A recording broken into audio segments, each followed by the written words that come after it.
Hello, I'm Dr. Andrew Sargent. Welcome to my course, 101 Most Misunderstood Verses. We're coming to you today from Sacred Fire Church in Bellevue, Florida. Come on by. So by first century Jewish standards, this is the scene. A scene of court, this is what it should have for this kind of a situation. You have the accused, the adulteress. All right, and who else is supposed to be there? Both. You have to have both. We're going to talk about that in a minute. So you have the accused, the woman and the dude. All right. Now, from a court standpoint, I'm not sure how they would have handled another woman. The rules by which, that does not mean that Scripture condones lesbianism. But from a court standpoint, it would be almost impossible to prove that based on the rules of Jewish court. Okay. There are 18 different offenses for which you can get the death penalty in the Old Testament. But if you followed all of the Torah, it was really hard to get the death penalty. The death penalty in the biblical law is like this mighty, roaring, horrible lion on a very short chain. You know, it was really hard to get the death penalty. Really hard. Easier to get the death penalty in Texas than to get the death penalty in biblical world. This is a tough case to pull. There were so many rules so we could, if you take one law and put it out here and say, that's not fair. Well, wait a minute. You got to interpret that law in the whole body of laws. And when interpreted in the whole body of laws, including the laws of court and judges and witnesses and everything else, you recognize that that would be a very rare and difficult thing to pull off. And yet the threat is always there because it's important. It matters, it matters, it matters. Go forth and sin no more matters. And so the threat must be there and it must be enforceable, but it cannot be wantonly enforceable. All right. So then you have the offended, which should be the husband. All right. Now, I put the question mark there because as far as I know, a woman could not accuse a husband if he were with, this is the point, I put the question mark because I am not 100% sure. I know that a woman could not sue for divorce. Divorces were very easy to get. It was very easy. He could have divorced her just at the suspicion that she was unfaithful. He's choosing to push this harder. We're going to talk about that in a minute. But I don't believe that women could have asked for the divorce. But they can certainly behave in such a way that they get one. And they don't have to do something completely indecent to get it. All right. So you have the accused, must be the woman and the man. The offended party in this particular regard would be the husband. So if the wife caught her husband with another woman, if the woman did not have a husband to take offense, did not have a father to take offense, to accuse, be interesting. I've not really fully studied that out. You have to have the eyewitnesses, and I don't just say witnesses. You have to have the eyewitnesses. What do our witnesses look like? Well, when we have a witness, our witnesses are forensics experts. We build a case by combining witnesses. Well, I saw him on the street at 7:10. I know it was 7:10 because I tripped and hit my head on my watch and got blood on my watch, and I was wiping it off and saw at the same time that was happening that it was 7:10. Da-da! But what's he a witness to? The crime? No. He's only a witness to the eyewitness part of what he has. We allow a lot of circumstantial evidence. Circumstantial evidence was not permitted in their courts. Circumstantial evidence was not allowed. So, this is one of the reasons it was really hard to get the death penalty. We'll unpack it. You had to have respected elders that gave validation to the court. You could not just pull one together anytime you want. There had to be respected elders from the community who heard the case, gave it validation, listened to the witnesses, and chose to take it forward into an actual court case. Those are ones who are coming to Jesus and saying, this woman has been caught in the act of adultery. It's not the husband doing it. It's the people acting on his behalf who are not the witnesses, but they're bringing in witnesses. All right. Think Acts 7:58. right? All these respected elders, like Saul, who's overseeing the case with Stephen, right? You have the judge, in this case, Jesus. You could use almost anybody as judge if they met certain conditions. Okay, then the people who would help stone the accused after the witnesses had thrown their stones. The witnesses had to be the first people. No one could throw a stone until the legitimate witnesses threw their stones. Nobody. That means that if you're going to make an accusation against a person, you're going to have to back it up by actually putting a rock in your own hand. Now, some people, that would be joy to them.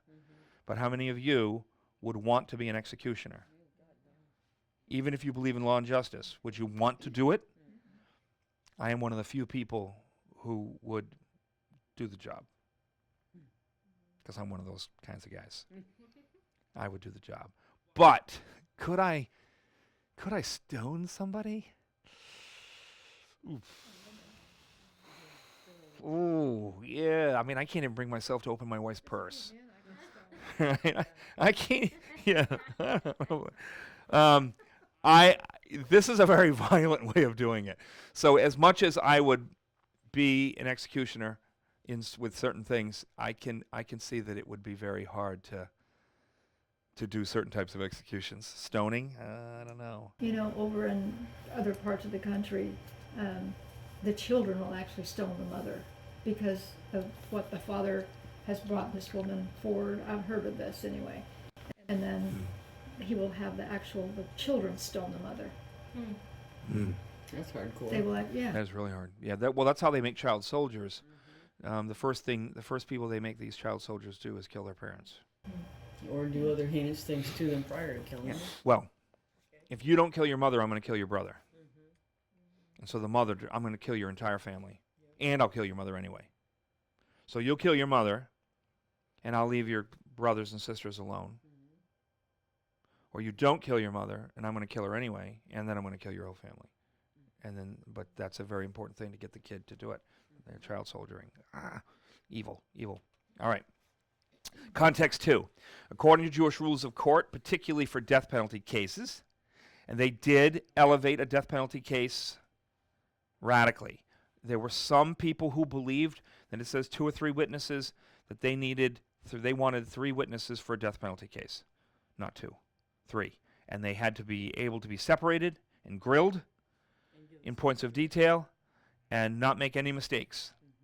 Any mistakes or deviations or misremembering of points of detail. And even though the person was obviously guilty, remember the husband doesn't have to put up with her. He can divorce her for being unfaithful. He can divorce her because he suspects she's unfaithful.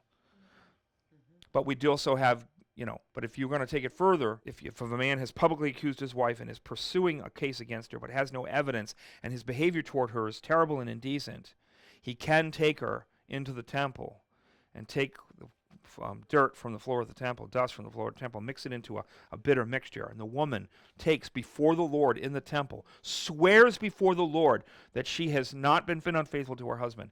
And she swears it, an oath, and she drinks the drink is part of the ratification of this oath that she's making. Some people claim, and it's a terrible, terrible thing, and it's an absolute lie, that this is an abortion. That she's pregnant from another man's baby, and that they're feeding her stuff that's going to cause her to abort a baby that the husband is suspicious isn't his. Not the case, not the case, not the case. It is simply an oath, and an oath sworn with radical signs of oathery, right?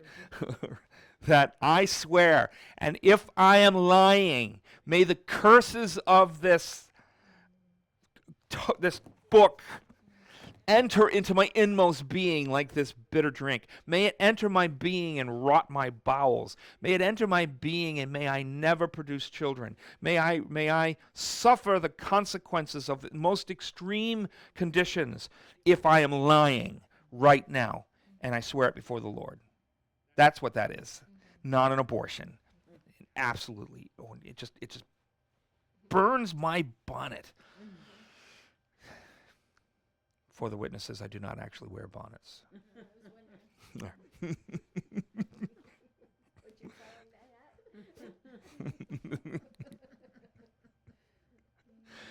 I never wear bonnets in public.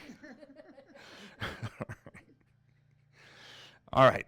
So, About that verse while we were talking about this, and was wondering how this played into the mind of Jesus making, I don't know, just like what? the law and what they tell you about how to handle the situation.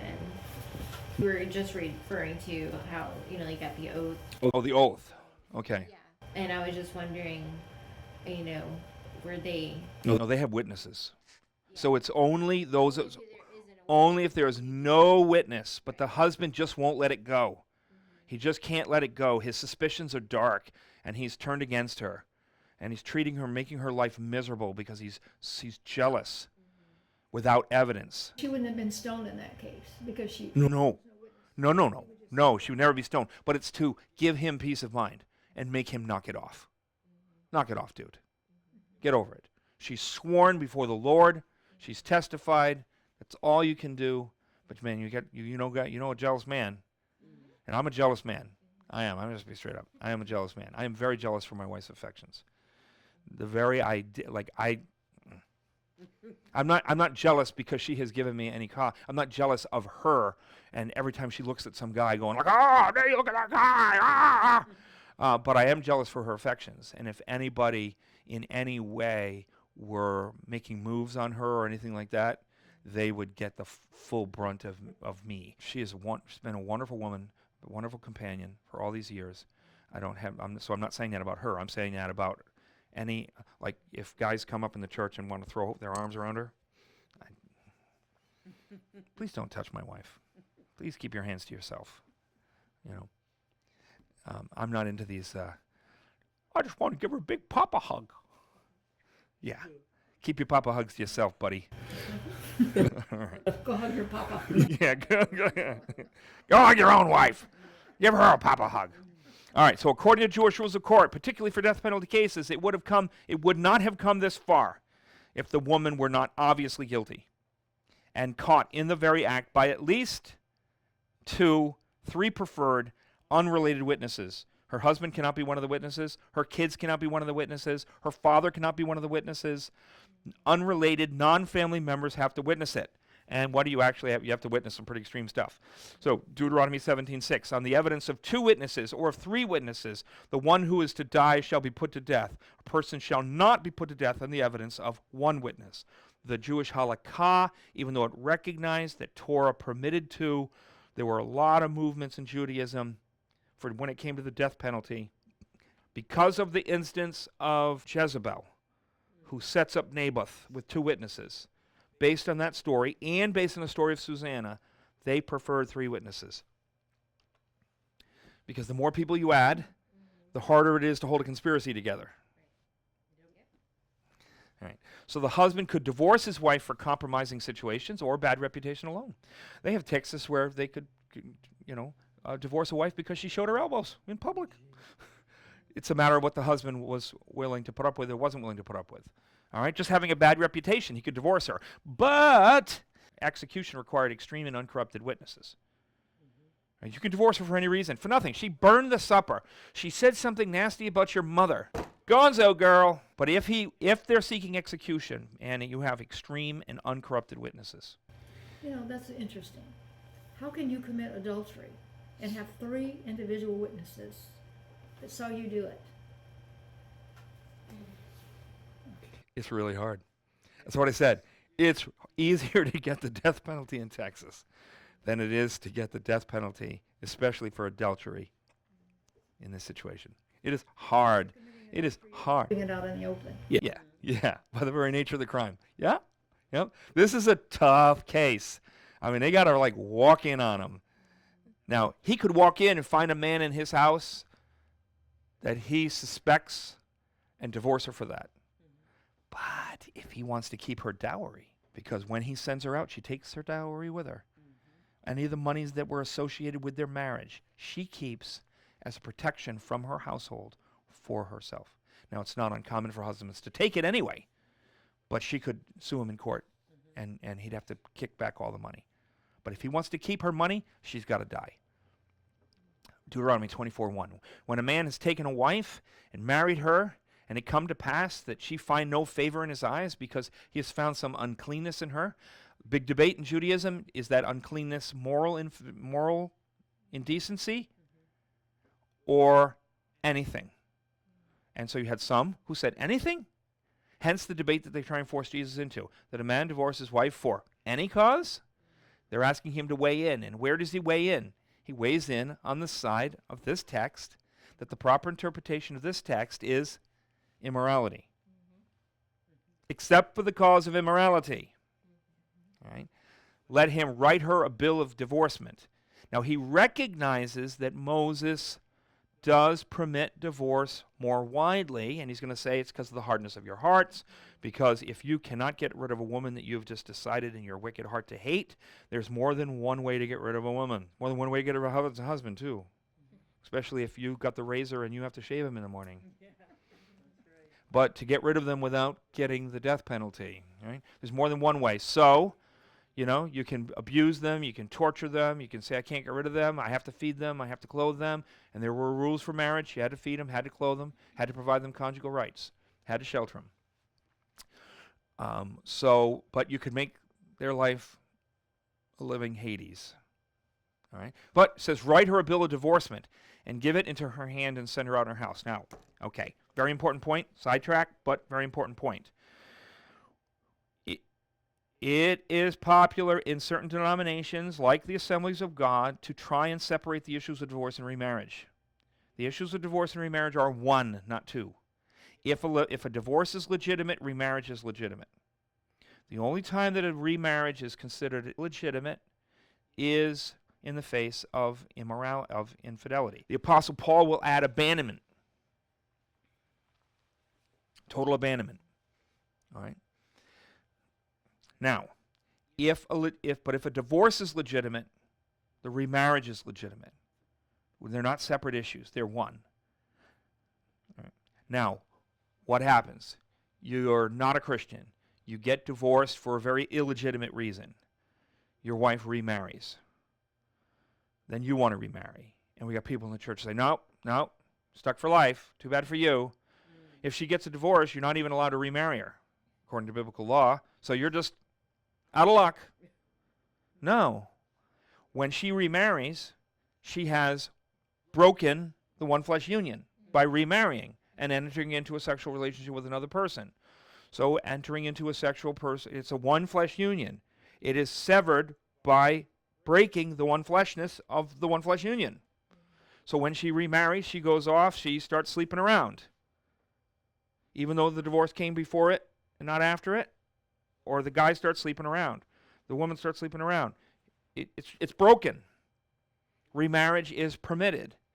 There's certain things that are trying to be protected. I literally just terrible things that I've seen some ministers do, and Christians. We had a case study group, and one of the case studies was, I think I told the story before, driving down the highway. The husband's really mad at the wife. He starts punching her and punching her and punching her, reaches down while she's like, undoes her seatbelt, reaches over, undoes her car door, and pushes her out of the car on the highway. She miraculously survives. He's arrested. She's in the ICU. Her pastor walks in, and the first words out of his mouth are, "You better not be contemplating divorce." I would think the Apostle Paul did not add attempted murder. But we would end up with an abandonment when he goes to prison for it. Or this situation is, this is the first thing in your mind? Mm-hmm. Yeah, it's just like, oh, goodness gracious. Get a life, man. All right. Now, it was customary to separate witnesses and to grill them in all points of detail. Now, let me tell you what these guys would do. The Jewish men practiced being court witnesses, just like we would practice self-defense. You ever see one of those little wooden pillars with the little wooden arms on them, and the karate guys go boom, boom, boom, boom, boom, boom, boom. They test. They're testing on practicing. Those sticks are each positioned so that they can test. Boom, boom. A sharpshooter, he goes to the range. Okay, they practice at being witness sharpshooters. They practiced being observational. So the movies. So Sherlock Holmes is the big observer, right? He's the big observer and the big deducer. He deduces realities based on evidence, not induction, but he does induction and then he does deduction, right? Then they have this movie Psych, and it's kind of like a weird little modern Sherlock Holmes twist. And when the guy who Sean, I think is his name. If I got the name wrong, I apologize to Psych fans. His father would take him. His father was a detective, and he would take him into restaurants, and he'd say, "Oh, it's time for dessert." He'd say, "Close your eyes." So, okay. How many people in this room are wearing hats? And if he gets it right, he gets dessert. If he gets it wrong, he doesn't get dessert. So he has to close his eyes. He doesn't know what he's going to be asked when he closes his eyes. But he's been trained by his father that when he walks in the room, he notices everything. He could tell you who's wearing hats, where they are, what color the hats are, because he's called upon to do so. And at one point they have a disagreement. He goes, "Your father?" And he goes, "Your father?" He says number of hats, and he goes, "Oh, you missed the guy over by the so-and-so." He goes, "No, I didn't. He left." All right, he gets dessert. So this is how he's trained. He's trained to be an observer. This is what they did. They trained to be witnesses. You're going to be asked, what kind of questions are you going to be asked? You're going to be asked to describe the sheets or the covering that they're on, what they're laying on. They're going to be asked to describe the lighting. They're going to be asked to describe the exact physical position that they're in. And by the way, being together in undress is not enough. You have to be actually manifesting sex. Hence why it would be very difficult to prove for the purposes of execution. The husband can divorce her just on suspicion. He doesn't need all this evidence. But for an execution, nobody's losing their life over a misunderstanding. Nobody's going to lose their life because the neighbor ran in naked and grabbed your wife without her even having a chance to scream as you suddenly pop out of the closet. Why were you in there? The number of things that they're going to be asked, they are training themselves to be observers of details in situations. So they would have to walk in on them, catch them by surprise, and then be able to stand in court and answer detailed questions and not disagree with one another. Now, the reason for this precision on this, is because how easy it is for people with power to use that power to crush others. So we have the story of the apocryphal expansions on the book of Daniel, the story of Susanna, and she's a very beautiful woman, a faithful woman. She's married to a very rich man. They have a very lush garden in the back. She would dismiss her attendants, and she would bathe privately in the garden, and a big behind plants and a big wall. And these two elders in the community were in love with her, and they would go and try and peep like pervs at her when she was trying to take a bath. They'd climb up the wall and they'd try and hide in the garden. And the one day, while they're hiding in the garden, unbeknownst to her, they bump into each other. And they're like, "What are you doing here? Oh, what are you doing here?" Oh, and they start. Then all of a sudden, after a while, they go, "Just give it up. I'm in love with her. I'm in love with her too." And then one says, "Well, with two of us, we've got the witnesses that we need to blackmail her into having an affair with us. We can both have her."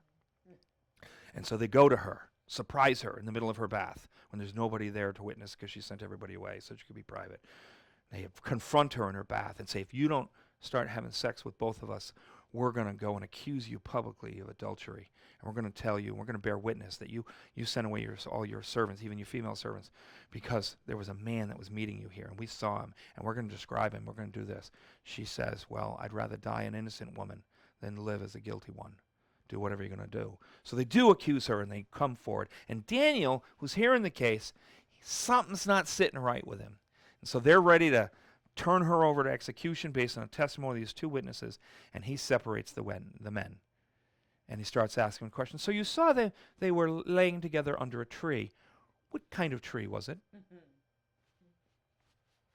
And they say different kinds of trees. They are then exposed. They finally confess. Now, what are the rules of making a false accusation in Israel?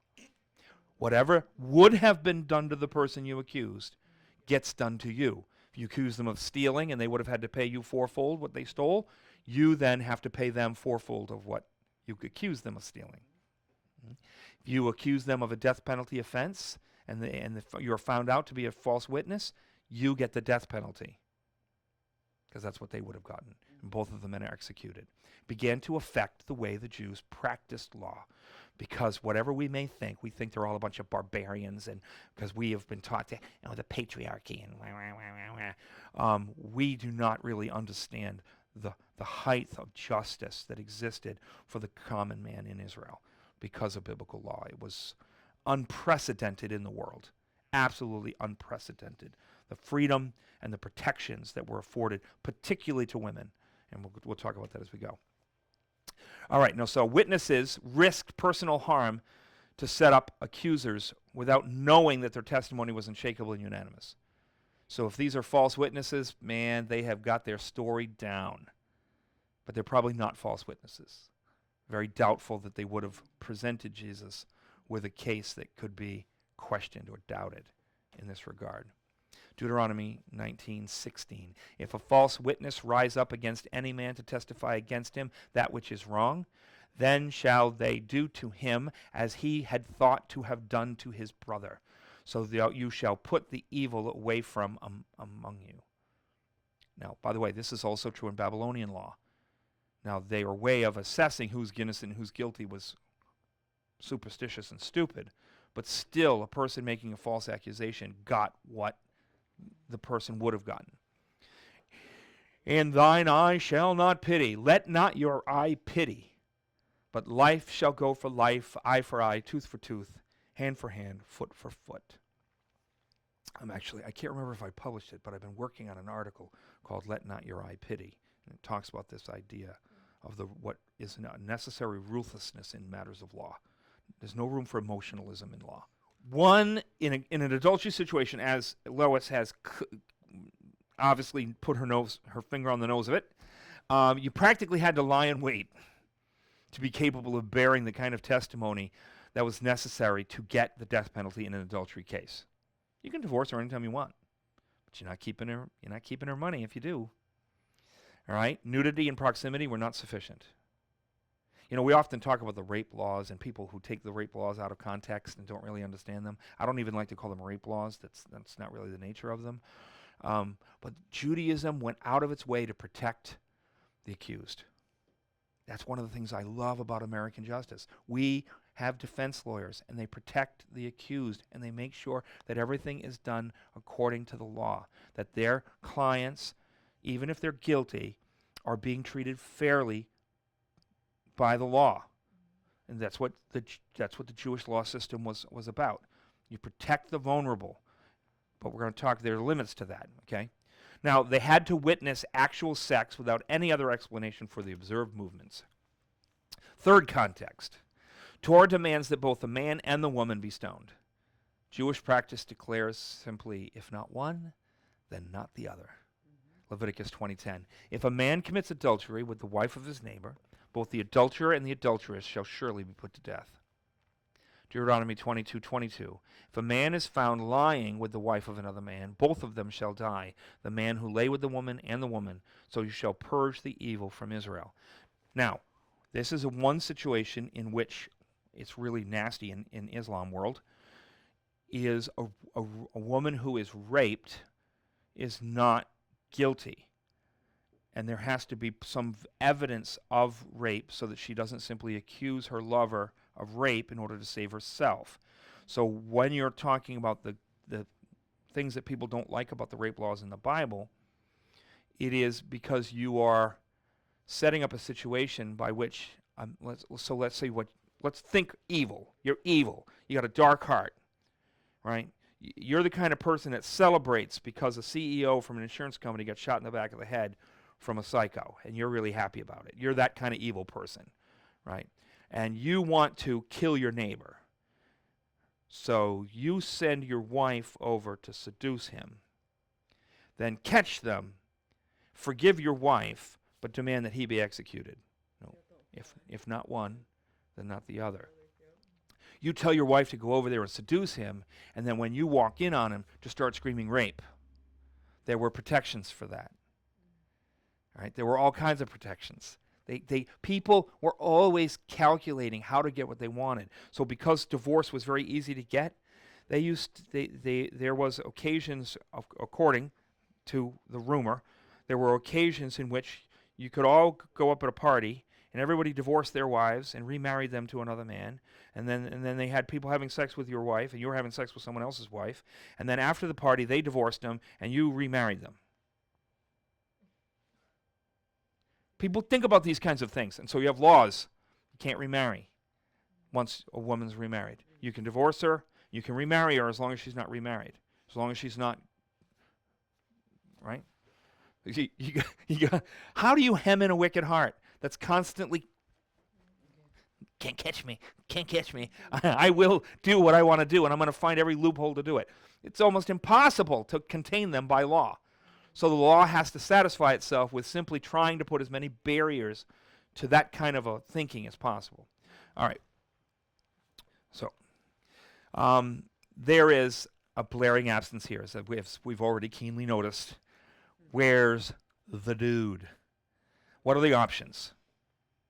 What are our options here? Historically, he's not here. He was a plant. You could buy your way out, by the way, to a lot of death penalty offenses. You could have a person withdraw the accusations against you for money. But you, if not one, then not the other. He could not accept money from the guy and then punish the wife. If not one, then not the other. So if the man was not there, why did they even have this? Yeah, that is I wonder, is it just specifically to trap Jesus? Right. Well, it is because they want to trap him, because a lot of the zealots that are, I don't want to call them witnesses because I'm not talking about the witnesses. The witnesses are the people the eyewitnesses. So let's distinguish eyewitnesses from people that came to bear witness to the trial in general, and also came with rocks, so that after the real eyewitness is stoned, they get a chance to stone, right? These people want blood, and they know that they can play Jesus off of Rome, off of Torah, and off of this maddening crowd. The madness of crowds, right? So, possibility, he was a plant. Okay. You sent somebody in, and then he escapes unidentified, or buys his way out. Those are the three options. Yeah, but we're speaking specifically to the man who she was committing adultery with. Her husband, Is party to this. say that he's there or isn't there. Oh, the husband's here. He wouldn't be here otherwise. Okay. Like, this wouldn't be happening. The husband has to see it through. Right? You need some cooperation. I was thinking that either one of them. It's not likely that they're going to set up somebody else's wife. Yeah. Okay. Not a likely scenario. I'm not saying it's not possible, because that's what those two elders do. They set up this guy's wife, and they bring public accusation against her. That's the very song of Susanna. So it's not saying. Chances are, husband's here. Husband's involved. Husband's driving it, more likely than not. But you've got a situation where they're looking for an opportunity to present Jesus with an impossible situation, and they're willing to use this girl to do it. So the guy's a plant in order to create a situation that they can then exploit. But she still makes what decisions she makes, right? They still have their witnesses.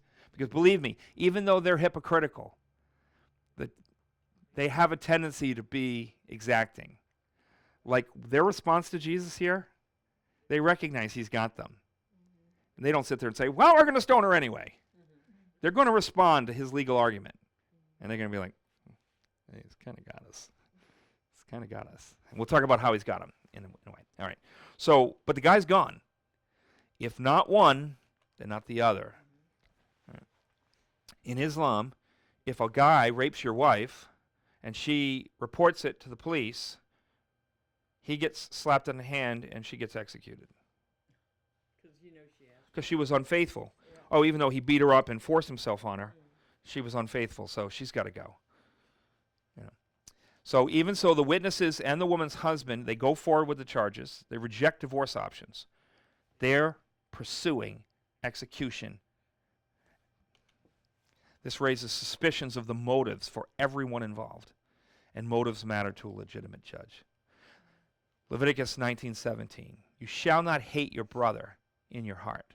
You shall rebuke your neighbor, not sin against him. All right, so you can rebuke somebody.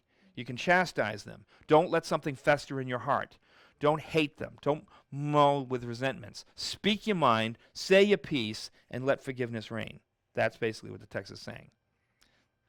Now, we got to remember when we're talking about biblical law, some laws are court enforceable and some laws are covenant enforceable. This is one of those covenant enforceable laws. You can't see somebody, I'm coming to court because he hates me. I know he does. He says he doesn't, but I see the way he looks at me when he doesn't think I'm watching. And I just know he hates me. I want to go to court. And they'd be like, dude, read this text. Stop hating him in your heart. Case dismissed? I don't know. What do you want? Leviticus 19:18. Thou shalt not avenge, nor bear any grudge against the children of your people. You shall love your neighbor as yourself. I am Yahweh. I am Creator. So what are the motives? The husband's willing to sacrifice her to advance the cause of those plotting against Jesus. He's allowing his wife to be used as a weapon by religious leaders.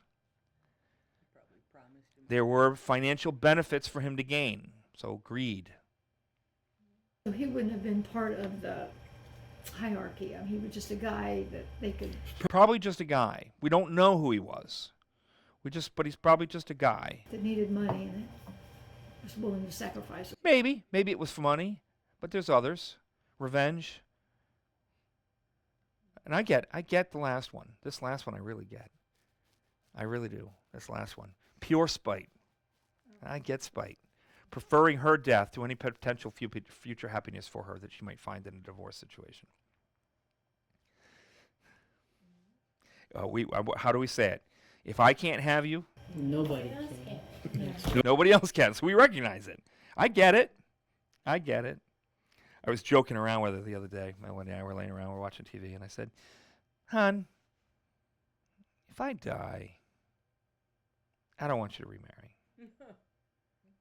I don't think I could stand even on the other side of the grave the idea of you being in the arms of another man."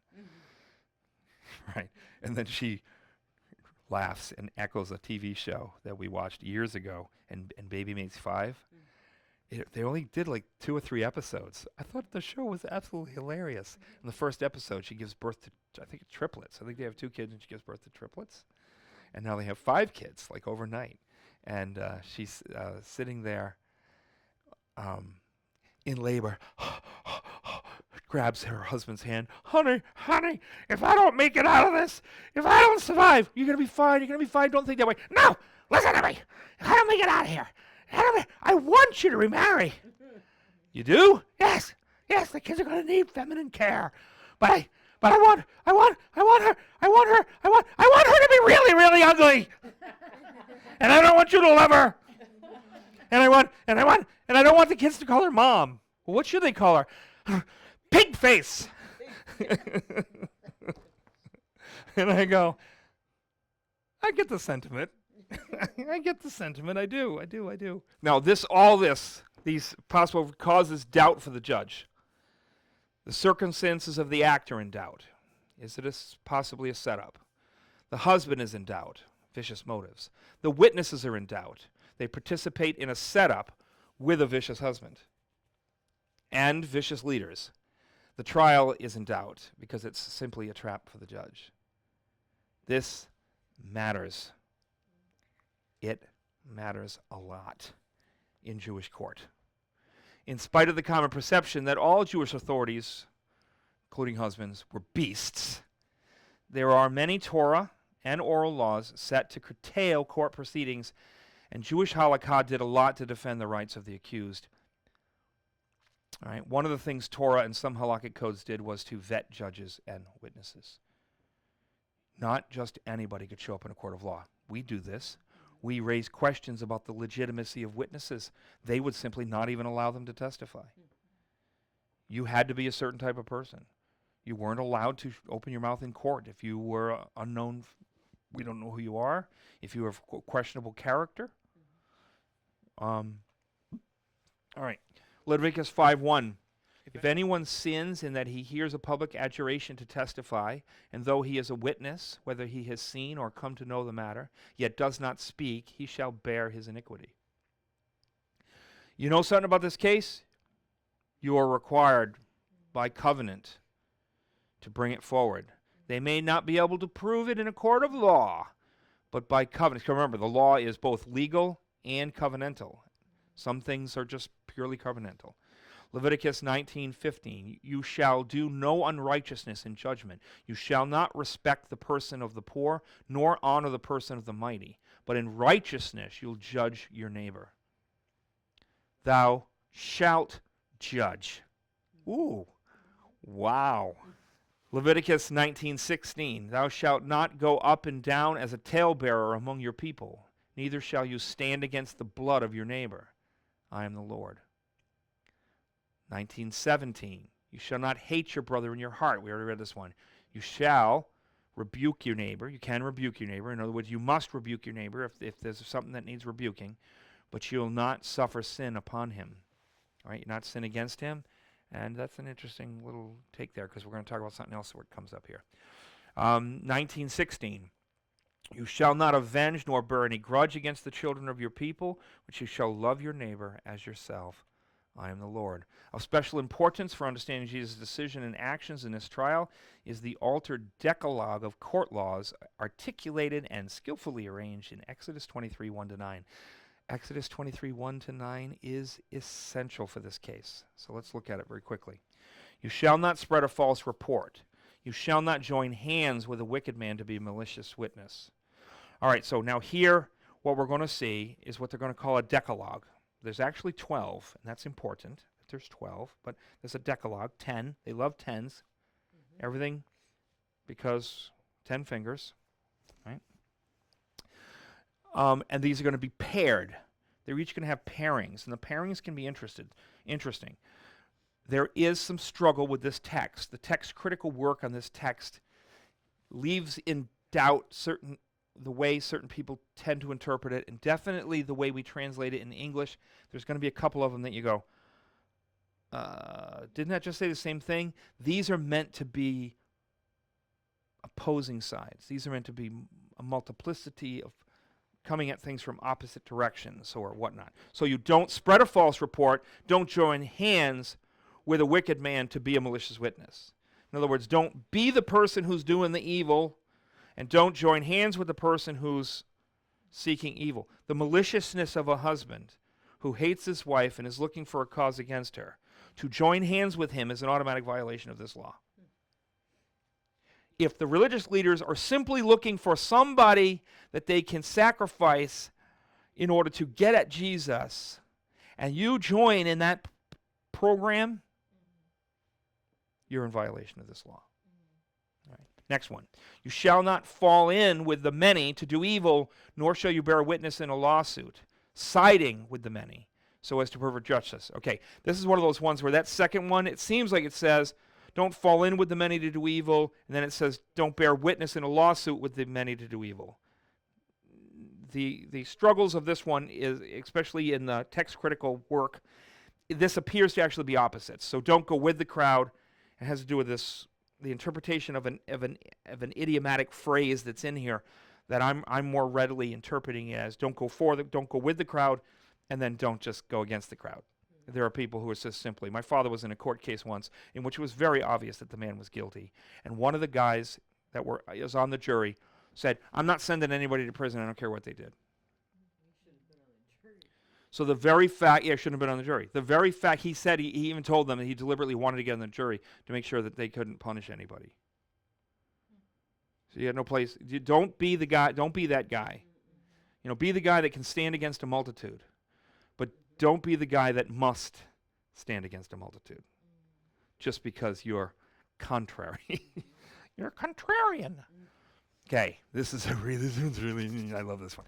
All right, Exodus 23:3. Nor shall you be partial to a poor man in his lawsuit. Now, what's its companion? Remember, they come in pairs. What's its companion? Look at 23:6. You shall not pervert the justice due to your poor in his lawsuit.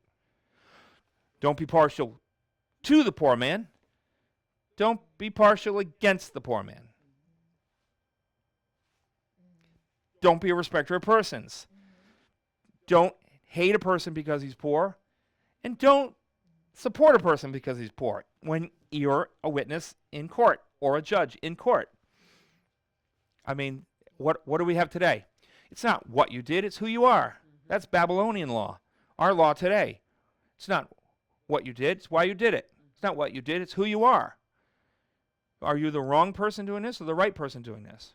They don't believe in tolerance. They believe in tolerating that which destroys society. And they believe in punishing that which sustains society. This is not some random thing where they just believe in tolerance and don't believe in justice, or don't believe in criminality, don't believe in punishing people. They do believe in punishing people, and they believe in killing people. And they want to kill a lot of them. It's just a matter of who they want to kill. They want to kill the righteous, people that are standing for society. All right, so you've got that pair. Now these two things get stuck in the middle. And they do not appear to have anything to do with court. 23:4. If you meet your enemy's ox or his donkey going astray, you shall bring it back to him. 23:5. If you see the donkey of one who hates you lying down under his burden, you shall refrain from leaving it to him. You shall refrain from leaving it to him. You shall rescue it with him. I'm sorry, did somebody drop all the papers and put them back in the wrong order? Here's what the Jews are going to say. These two laws, the law of the wandering ox and the overburdened donkey, are not on the surface about a court case, but they have been included in the Decalogue of pairs for court. And they split a pair so that you will notice them and pay special attention to them. They are intentionally here. And here's what they do with it. They're saying this is about, it's not just about court, but it's applicable to court. If I am to return my enemy's ox when it has wandered away from the true path, how much more should I seek to restore my enemy when he has wandered from the path of truth? If I am to sustain and lift up my enemy's donkey when it is trapped beneath a load too heavy to bear, how much more should I seek to lift up my enemy when he is trapped beneath a load of sin that he cannot bear? If you lie in wait to catch a person in their sin so that you can judge them, you are a wicked witness. The mere act of lying in wait to capture a person in their sin, instead of trying to prevent the sin, is a manifestation of your dark heart. Now, that alone, in keeping with this one alone, eliminates the legitimacy of the entire court, because its purpose is to trap the judge. And this woman is collateral damage. She is guilty and deserving of death. That is not the question. It is that in a court system that makes it very hard to pull off such a case, they seem to have intentionally set up situations, and you would have to almost know that this was going to happen in advance. You'd have to suspect that she was cheating on you, set up a circumstance by which you pretend to be leaving town, surprise her with all your friends when you see the lover go into the house, so that you can catch her in bed with him, so that you can get her executed, so that you can either avenge yourself upon her or allow her to be useful to your religious leaders. or to keep her dowry. And you are wicked, and everybody who joins hands with you is wicked, and everybody that participates in this court in any way is wicked, and by association with you, illegitimate. They have no business being here. All right. We can keep going on. Keep far from a false charge. Do not kill the innocent and the righteous, for I will not acquit the wicked. Now, the Greek version of this says it a little differently. It says, you shall abstain from every unjust thing. You shall not slay the innocent and the just, and you shall not justify the wicked for gifts. All right, now, the difference between keep far from a false charge, do not kill the innocent and righteous, and do not acquit the guilty, and I will not acquit the guilty is one letter. Some people believe that this is a error, especially given Proverbs and Isaiah. Let's read Isaiah 5:23. Who acquit the guilty for a bribe and deprive the innocent of his right. That's the phrase. Guilty, innocent. Proverbs 17:15. And he who justifies the wicked and he who condemns the righteous are both alike an abomination to the Lord. Now, I don't believe it's a mistake, but I do believe that it works off a common understanding of law, in which they know that you're not to acquit the guilty, because Yahweh will not acquit the guilty, but by making it I instead of you.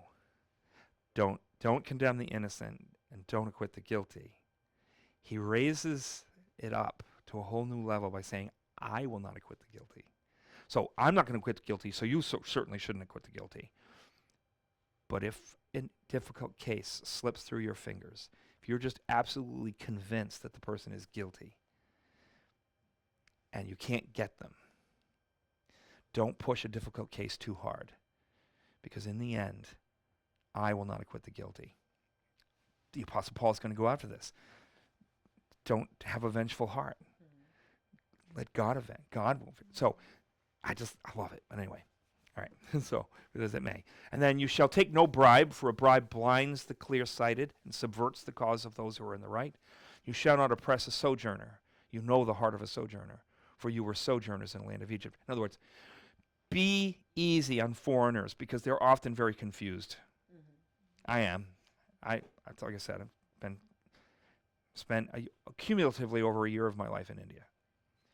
But just like they would protect the women, have extra consideration and protection for women, they were supposed to have extra consideration. Not change the laws for them, but just be easy with them. They're in a tough situation. All right. So the Jews were lenient in legal matters leading to death, particularly for women, who being more often than men illiterate, not all were illiterate, but if someone in the family was going to be illiterate, it would tend to be the women. Were not always well versed with the Torah. Okay, every opportunity for deliverance from death was afforded them, and we know this from reading Yentl. I mean, from watching. No, Yentl's a woman who pretends to be a guy because she wants to study Torah. And her father trained her in Torah, and she wanted to become really proficient. She just loved Torah so much. So she dressed as a man. But of course, when she entered dressed as a man, people arranged a marriage for her. And she was afraid, and she didn't know what to do. And so they arranged a wedding. It's interesting. I'd have to watch it now with new eyes to see how I see it. All right. So from the codes of the ox and the donkey, here they devise systems of proof of warning. This is halakha. Proof of warning. Because you're not supposed to lie in wait to catch a person in their sin, there should be proof that there was suspicion of sin and that you warned them. You gave them fair warning. So a husband who says, I'm going to go out of town and then I'll come back and ha-ha, is violating this. Anybody who says, let's go hide in the closet, and I'm sure that they're going to come in and do this, and ha-ha! All right, consider the opportunities for warning and repentance that Jesus gave in Matthew 18. Warnings, opportunities, opportunity. Be gracious, be gracious. When you must judge, judge, but don't be in a hurry to judge. Don't be in a hurry to crush. Don't be in a hurry to kill. All right, so there were controversies afoot in terms of the proper application of Torah in issues of warning.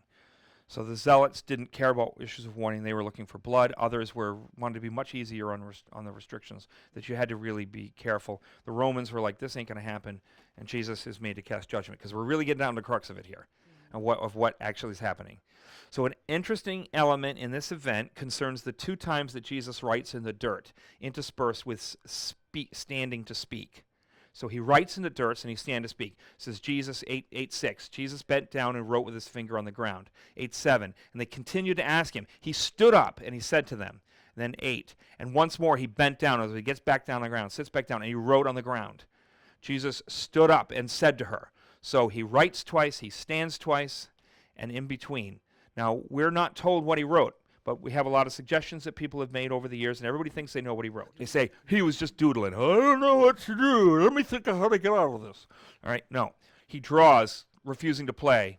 I'm just going to sit here and play tic-tac-toe. All right? So in other words, it doesn't matter what he wrote. He's working out his thoughts on paper. Dust symbolized the jealousy ordeal. That does not come into play here at all, but people have made the suggestion. Here's the one that a lot of people really favor, that he was writing the sins of those who were present. This takes him as legislator, that he's going to create a new law. And the law is, if you've ever committed a sin, you can't judge anyone else for committing a sin. Absolutely odious to me. As a first century Jewish judicial act, the likelihood is that Jesus wrote at least 2 texts of Scripture. I believe, I think, but I don't have to know exactly. I just know what it performs, but I'm going to speculate here. And I'm not the only one who's speculating. A real judge never cited his authorities. It was considered a diminishment of your authority. You were called to be judge. You're going to stand up and you're going to be judge. You're going to pronounce judgment. They could, however, if there was a controversial judgment made, they could write the biblical basis for saying it. Now, they would not say it. Because if you spoke the Scriptures, remember, the Hebrew Scriptures are consonants. That means that vowels are understood. That means that there could be different ways of reading a text. And if he were to pronounce it, he would give away his interpretation and thus start a new controversy. So in order to end all controversy, he simply would write the textual basis of his decision. And then that's it. Then it's done. You made him judge. He's made his case. He's declared what's going to be. If it's controversial, he's written his biblical basis, and that is sufficient. And he didn't have a pen and a paper. So he wrote in the dirt. Yeah. And I do believe that we've definitely got some play writing on stone in the temple of God with the finger. Oh, absolutely. But I'm not going to work it too hard here. But yeah, absolutely. All right. So we already said that. All right. All right. So here's what Derritt proposes, and I absolutely agree with him. That Jesus' defense of his judgment is best found in those texts that illegitimize the actions of the witnesses against the woman. This is not a matter of, let he who has ever sinned anywhere about anything on any level throw the first stone at her. This is, let those who are innocent in this matter. The context is court, the context is judgment, the context is him standing up to make the judgment, and here is the biblical basis for the decision that he is going to make. Let him who is without sin in this matter. And so what would be the cases? The bracketing of 23, 1-9. Write the first one, write the last one. 12 laws. How y'all doing with these? They would all know that they have no business being there. All right. Based on 2 and based on the ox and the donkey. A more pointed reference to the specific violations of these codes by the witnesses, like 2, joining hands with the wicked in judgment, and lying in wait to catch a person in their sin to gain a judgment. This makes this entire thing illegitimate, even if the person is guilty. Because remember, don't push a difficult case too hard, for I will not acquit the guilty. He can always divorce her. He doesn't have to put up with this kind of behavior. But I'm sorry, you want us to take away someone's life? This better be pretty extreme here. Either way, Jesus' judgment is clear, and he stands to render it. Okay, very quickly, let's talk about the standing. Judges stood to make official proclamations. That's why he writes in the dirt, stands, makes his pronouncement, sits down, writes in the dirt. They all react to what he said and what he's written. and they leave. And then it's left with him and her. He stands again and makes his other official pronouncements. These are legal pronouncements. He is not a legislator. He's a judge. It's an application of the law. Okay, we used to do this. We talk about banging the gavel. To bang the gavel is an act of official actions. You start the proceedings with a tap of the gavel. If things get out of order, you tap to regain your authority and your control. You tap when you make a pronouncement. You tap to end the proceedings. All right? All right. So, what do we have?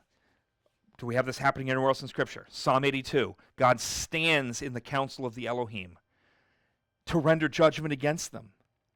He's risen from his chair, from his position of authority in the council of the Elohim, and the entire psalm is his pronouncements against them. That's why he's standing. Acts 7:56. We're in the trial of Stephen. And Stephen is putting them on trial while he's putting them on trial, because he actually delivers a prophetic reeve oracle, which is a prophetic trial. So they're putting him on trial, he's putting them on trial. When he is being stoned, he looks into heaven. And does he see Jesus seated on the throne at the right hand of God? He does not. He sees him standing. Why is he standing?